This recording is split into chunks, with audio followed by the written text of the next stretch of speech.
Hey guys, welcome back to Fantasy Tipped. My name is Julian, and this is the episode where I suggest players that you can consider cutting from your team in order to make room for some players that probably deserve to be there a little bit more. Before we get started, guys, please leave a like, subscribe, hit that notification bell, and follow me on Twitter at Fantasy Tipped. I always post things on Twitter to really help you guys win each and every week, so be sure to do that. Now, if you guys want to replace the players I'm about to suggest today with some pretty good replacements, go ahead and check out my waiver wire video right up there. Now, let's get started, guys, and let's jump right into some forwards that you can consider cutting from your team. And first on the list is Evan Rodriguez of the Pittsburgh Penguins, 66% rostered. And Rodriguez is someone who benefited tremendously from all the injuries in Pittsburgh. He was able to play on like the top line and top power play for a lot of the season, and because of that got a lot of points. But last game, he was limited to 10 minutes of ice time, which is pretty much nothing, and only third line minutes. He's not seeing top power play time anymore either, so Rodriguez, his value is really limited right now. If someone were to get hurt, he might move back up in the lineup a little bit, but as of right now, Rodriguez really does not have a whole lot of value, and he's definitely droppable. You can try trading him, but if nobody bites, he's someone that you can drop. And next is my MANSCAPED must-trim player of the video, Andrew Mangiapane. Get 20% off and free shipping with the code word FANTASYTIPPED at manscaped.com. That's 20% off and free shipping at manscaped.com with the code word FANTASYTIPPED. Unlock your confidence, guys, and always use the right tools for the job with Manscaped. Now, Manscaped's got some really solid products, if I do say so myself, so I'm hooking you up with my very own code word, FANTASYTIPPED. Use that at checkout, guys. You'll get 20% off, and you'll get free shipping. Get yourself something nice. Now, why is Andrew Mangiapane my Manscaped must-trim player of the video? Well, it's pretty simple. He's ice cold. He's just not doing well anymore, and that was kind of to be expected. His stats were super inflated at the beginning of the year, and his deployment isn't exactly the best. He's not exactly playing with the best players in Tkachuk and Gaudreau. He's playing on the second line with Backlund and Blake Coleman, which isn't exactly a terrible line, but it's not like an elite line either, and his shooting percentage went down as was expected. So Mangiapane, he's going to be a semi-decent player for the rest of the season, but he's definitely not going to be an absolute snipe show like he was earlier in the season. Next is Riley Smith of the Vegas Golden Knights, and he's kind of ice cold right now with only 3 points in his last 8 games. And I think he's someone that's going to be pretty negatively affected by the team getting healthier.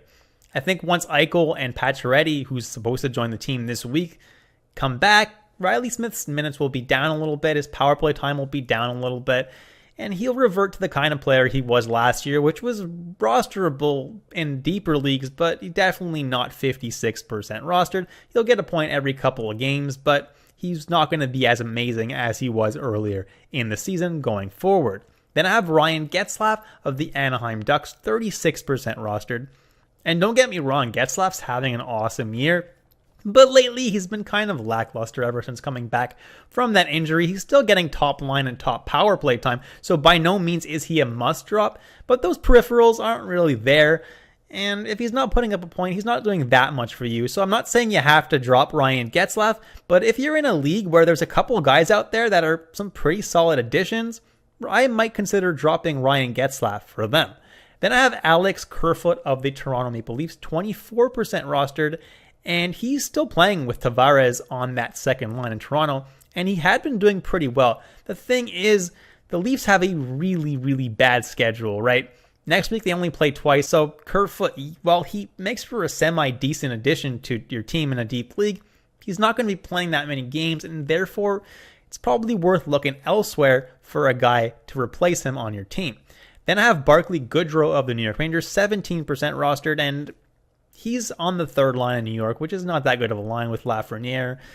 And Barclay Goodrow, he's a fine player, but he shouldn't really be rostered in fantasy for the most part. Jumping in some defensemen now that you can consider dropping, and first is Ivan Provorov of the Philadelphia Flyers, 70% rostered, and he has only 14 points through 37 games. That's a lot less than a point every 2 games, which is not great, and his peripherals haven't exactly been that outstanding this year either. So if there is somebody out there that's doing better than Provorov, that has more upside, getting power play time, whatever it is, it might be worth dropping Provorov for them. Obviously, if I'm in a super deep league, I'm holding on to Provorov, but in shallower leagues, he's definitely droppable, and there's a lot of shallower leagues that he's owned in right now because he's 70% owned at the moment. Then I have Oliver Ekman-Larsson, Vancouver Canucks, who's still 46% owned, and I can't understand that. He's been terrible all year. He's been bad for the past few years, and I don't know how much more it's going to take for people to drop Oliver Ekman-Larsson. He shouldn't be owned in more than 20% of leagues. Then I have Evan Bouchard of the Edmonton Oilers, and Edmonton as a whole is just an absolute dumpster fire right now. They're not winning games. They're not looking good at all. And while I'm still going to be holding on to guys like Hyman and Puljujarvi because I do think they will turn it around, a guy like Evan Bouchard, who just isn't doing anything right now and doesn't have that much upside even when everybody's doing well, is somebody I would consider dropping. Then I have Brady Shea of the Carolina Hurricanes, 24% rostered, and he had a nice hot streak going there, but he seems to be cooling off a little bit now. And the upside isn't really there that much. He doesn't put up that many peripherals, so if he's not putting up points anymore, he's not really worth rostering. Then I have Ty Smith of the New Jersey Devils, and he hasn't been worth rostering all year round. Don't know why on earth he's 18% owned. He's been absolutely horrendous fantasy-wise all year. Please drop him. Then I have Keith Yandel of the Philadelphia Flyers, 16% rostered, and I kind of liked him at the beginning of the year. He had some upside playing on Philadelphia's top power play, but he's not even playing there anymore, and even when he was still atrocious. He's always going negative plus minus, and he's just not worth rostering, guys. Moving on to some goalies that you can consider dropping, and first on the list I have Spencer Knight of the Florida Panthers, 42% rostered, and unfortunately, guys, Bobrovsky is the guy in Florida this year. I thought that Knight would be the guy in Florida this year, considering how poorly Bobrovsky played the previous 2 seasons, but somehow he's refound his game, and anybody who drafted Knight, unfortunately, now is the time to drop him because the Panthers don't have a lot of back-to-backs going forward, and while Knight still may get 1 out of every 3 games or so, that's not really enough to merit rostering him. If you're in like the deepest league ever, you can consider keeping him, considering he'll still get the occasional start, but really it's hard to roster a guy who's getting that few starts, and even when he does start, isn't playing well. And next is Jake Allen of the Montreal Canadiens, and he's out for about 8 weeks, so unless you want to keep him on your IR for 8 weeks, he's definitely droppable at this point. The Habs haven't been great, and at that point, Price could even be back. So it might not be worth holding Allen for that long. So if you do own Allen, drop him and add Samuel Montembeault, who is the starter in Montreal right now. If you're in a deep league, you're going to need a starting goalie to replace him. Then I have Jeremy Swayman of the Boston Bruins, still 25% rostered. And yeah, Tuukka Rask didn't look so great in his last game, but they just signed him. They're going to give him quite a few chances, and Swayman is going to be in the AHL all year, assuming that both goalies stay healthy in Boston. Then I have Georgiev in New York, and he's the backup, right? He's still 25% rostered, and I don't really understand why. Shesterkin is back and healthy now, and he's going to be starting every single game aside from the back-to-backs. New York does play a back-to-back set this week, so Georgiev will get a start, but it's not really worth holding him for a whole week just for that.